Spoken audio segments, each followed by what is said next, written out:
I'm standing in my kitchen still wearing the black suit from my wife's funeral when I see 3 police cars pull into my driveway. Vivian Thornage climbs out clutching a stack of papers and smiling like she just won the lottery. The deputy walks up, embarrassed, holding a court order that says my corn operation is illegal and they're here to seize my land. She waited until my wife died to make her move. Calculated. What she didn't know was that 7 minutes later, she'd discover I own this entire valley, including the dirt her house sits on. Some people mistake grief for weakness.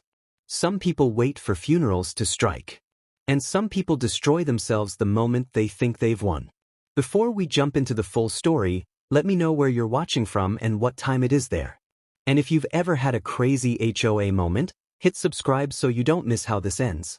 I moved to Caldwell Valley 18 years ago with my wife, Sarah. We bought 43 acres at the edge of what used to be farmland, back when the HOA was still just a volunteer committee run out of someone's garage.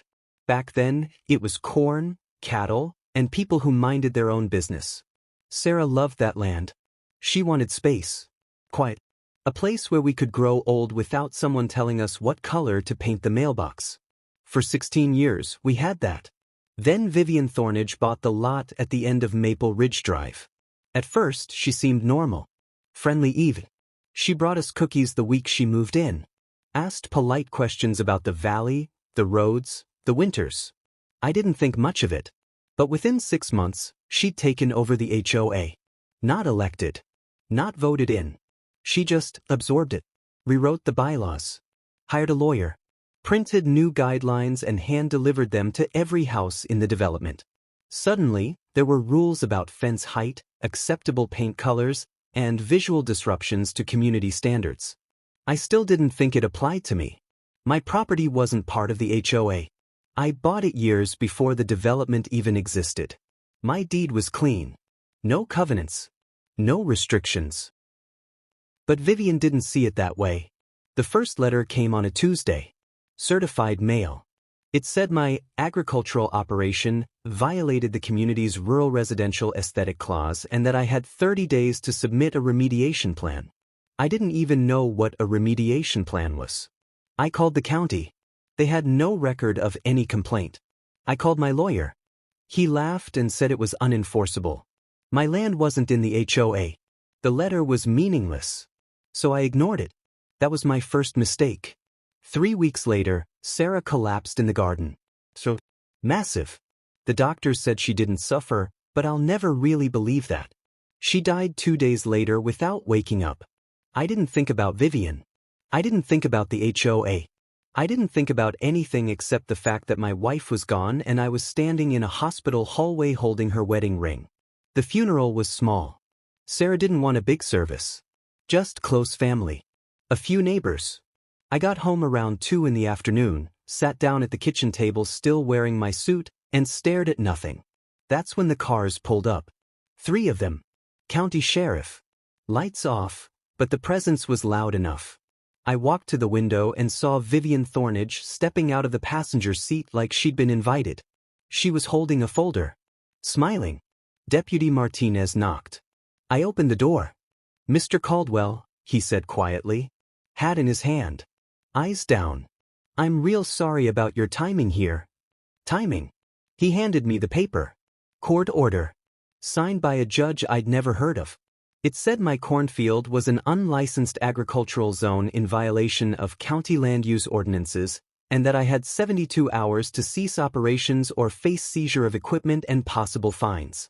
I looked past him. Vivian was standing at the end of the driveway, arms crossed, watching. She'd waited. She knew. And she filed the complaint the same week Sarah went into the hospital.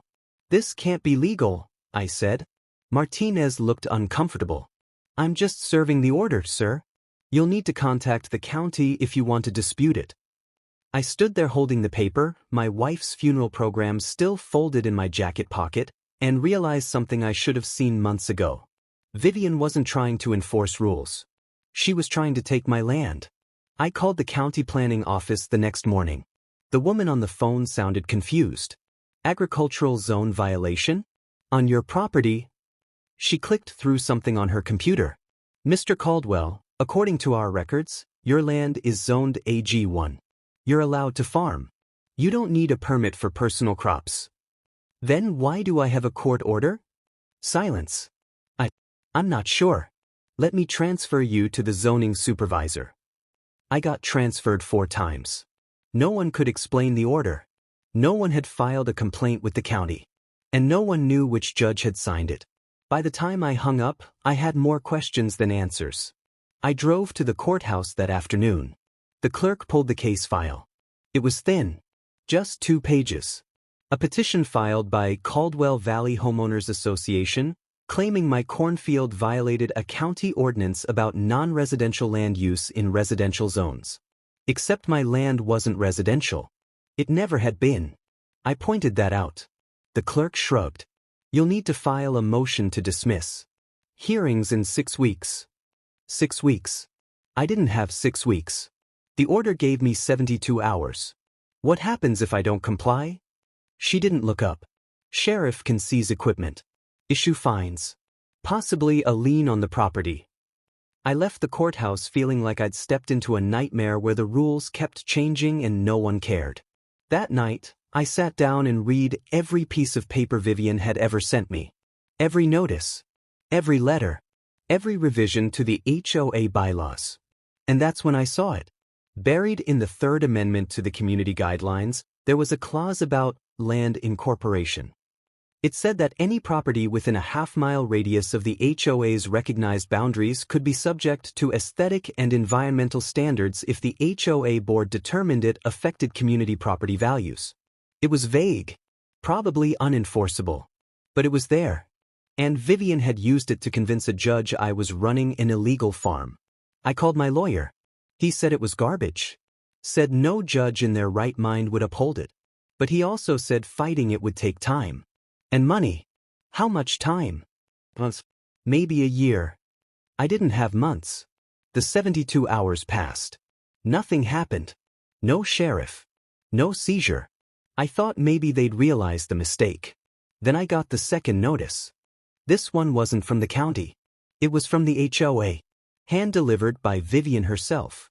She knocked on my door at 8 in the morning, smiled, and handed me an envelope. Just keeping you informed, she said.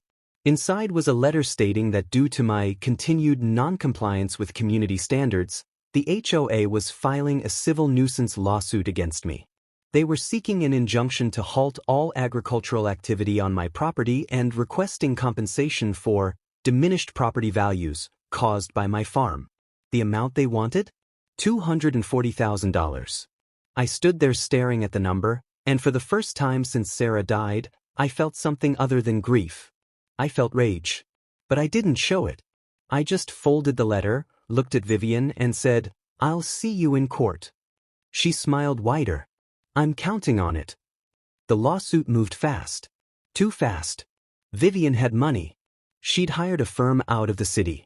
They filed motions, depositions, requests for discovery. My lawyer scrambled to keep up, but he was a solo practitioner who mostly did wills and real estate closings. We were outgunned. The preliminary hearing was set for 3 weeks out. In the meantime, the HOA started turning the neighbors against me. They sent out a newsletter claiming my industrial farming operation was lowering home values and attracting pests. They organized a meeting. Invited everyone except me. I heard about it from my neighbor, Tom. He stopped by one evening looking uncomfortable. "Listen, man," he said.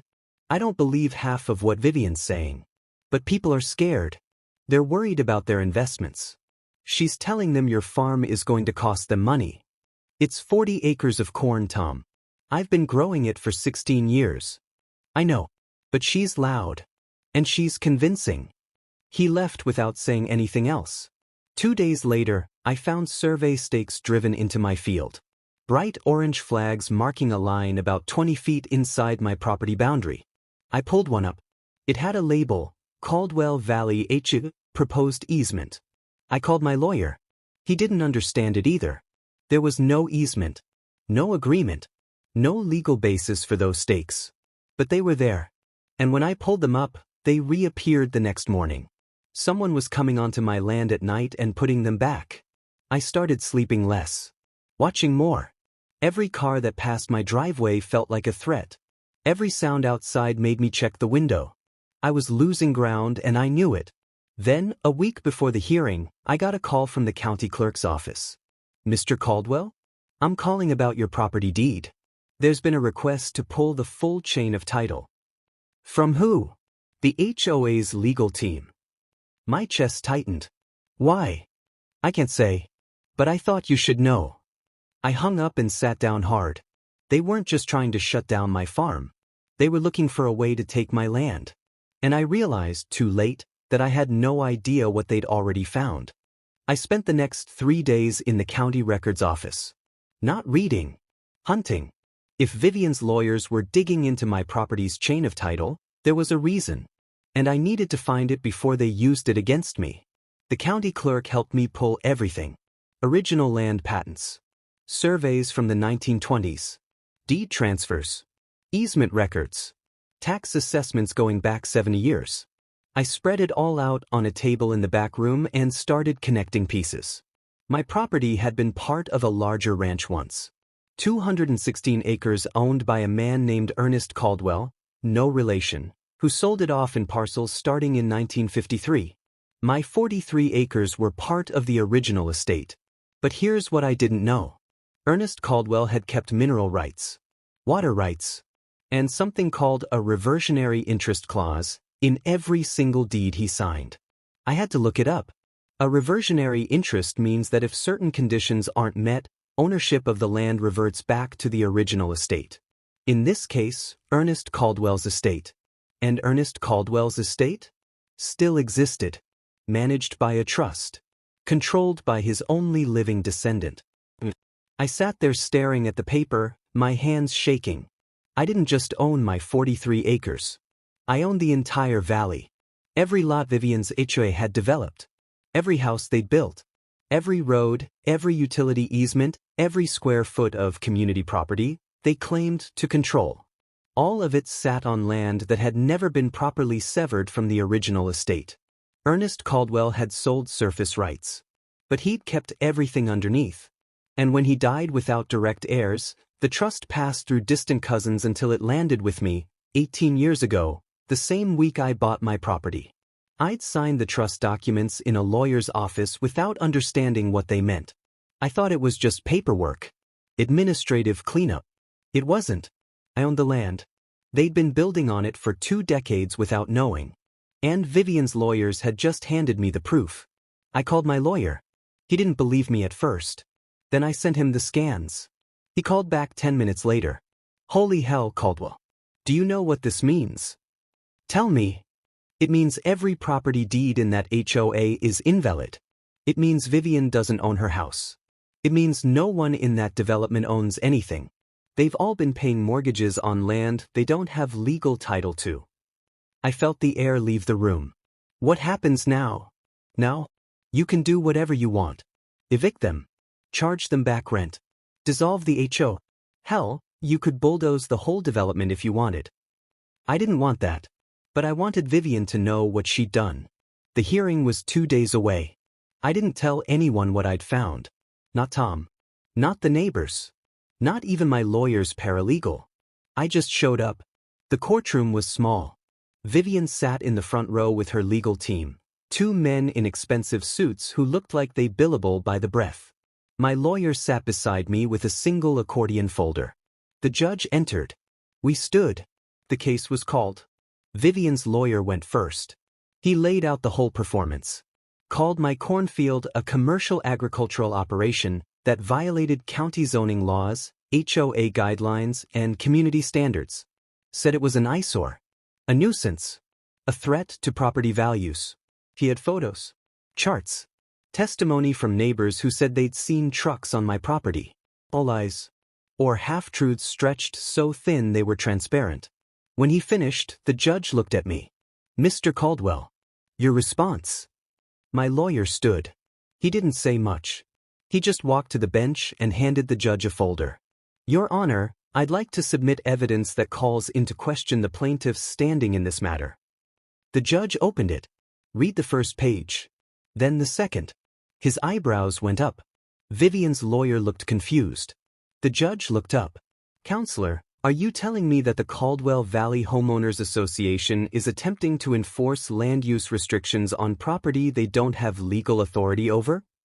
That's correct, Your Honor. And that the plaintiff's own property, he paused, flipping through the documents, is situated on land owned by the defendant. Also correct. The room went silent. Vivian's face drained of color.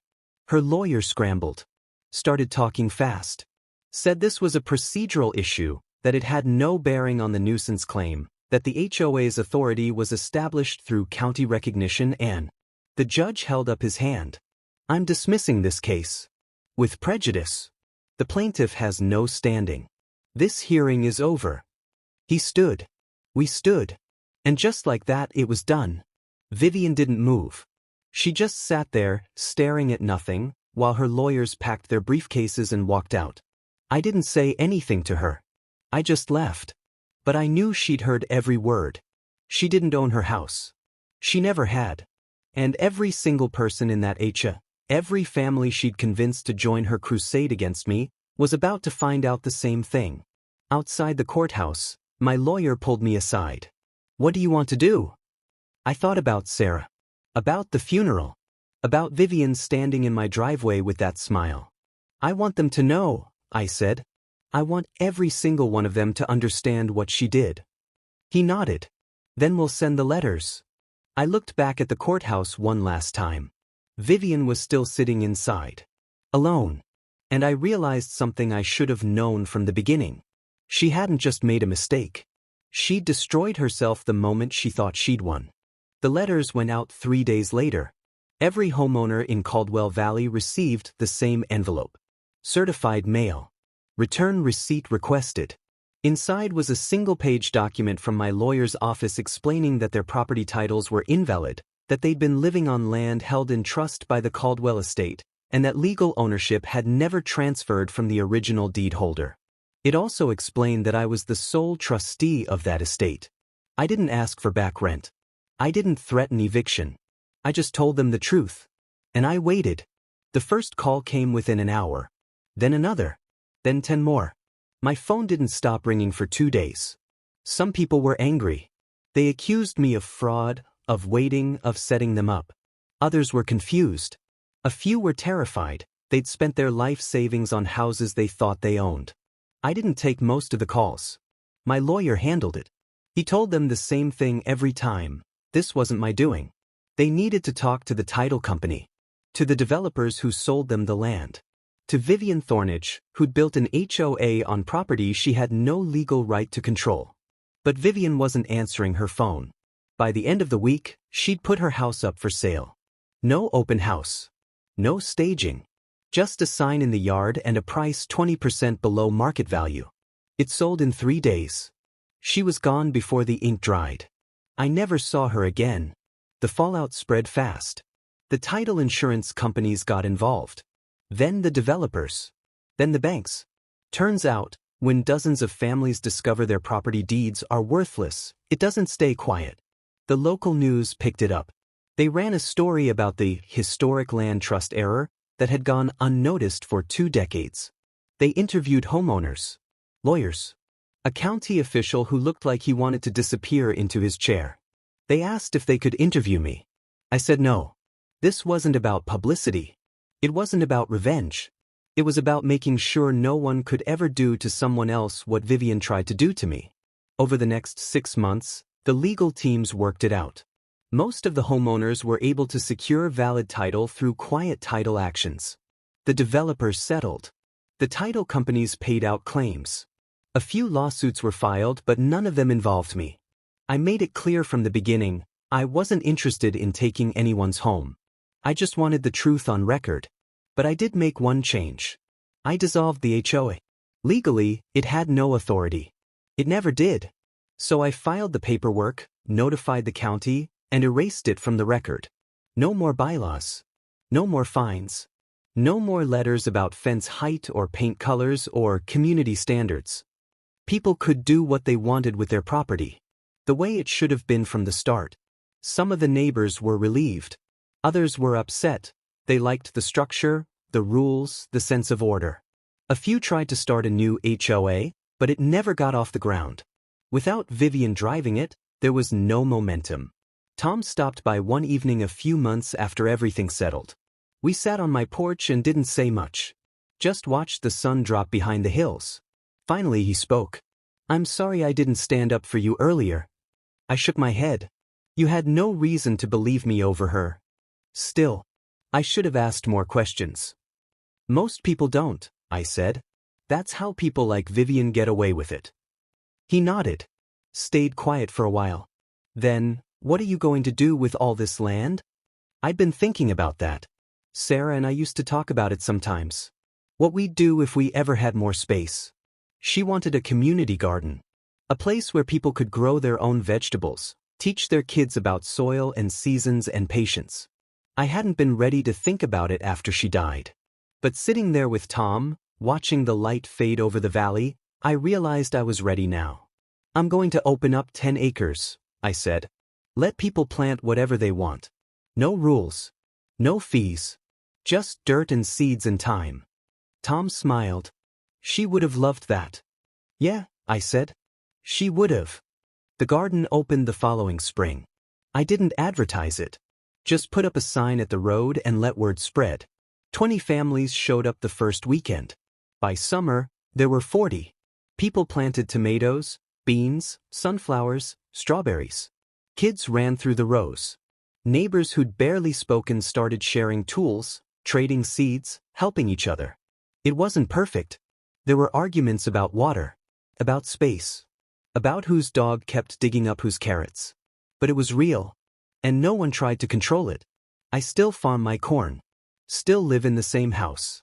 Still wake up some mornings and feel the weight of Sarah's absence like a stone in my chest. But I also see families working the garden she always wanted. I see people who almost lost their homes because of someone else's greed now building something together. And I think about how close it all came to going the other way. If I hadn't gone to the records office. If I hadn't found those old deeds. If I hadn't realized what Vivian's lawyers were looking for before they used it against me. She would have won.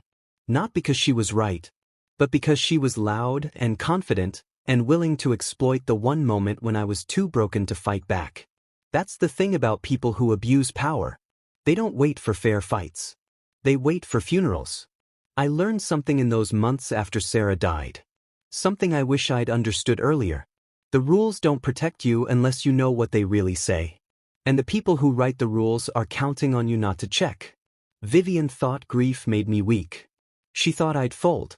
She thought she could take what was mine because I was too tired, too sad, too overwhelmed to stop her. She was wrong. Not because I was strong, but because I refused to let her rewrite the truth. I still get questions sometimes. People ask if I regret dissolving the HOA. If I wish I'd fought Vivian differently. If I ever think about what might have happened if I just ignored that first letter. I don't regret anything. Because the valley's quieter now. Freer. And the people who live here know that no one, not an HOA, not a neighbor, not even a judge, can take what's yours if you know where you stand. I look out at the cornfield sometimes and think about the day those police cars pulled into my driveway. The day Vivian smiled like she'd already won. And I wonder if she ever realized the truth. That she didn't lose because I was smarter. She lost because she mistook silence for surrender. And some mistakes, once made, can never be undone.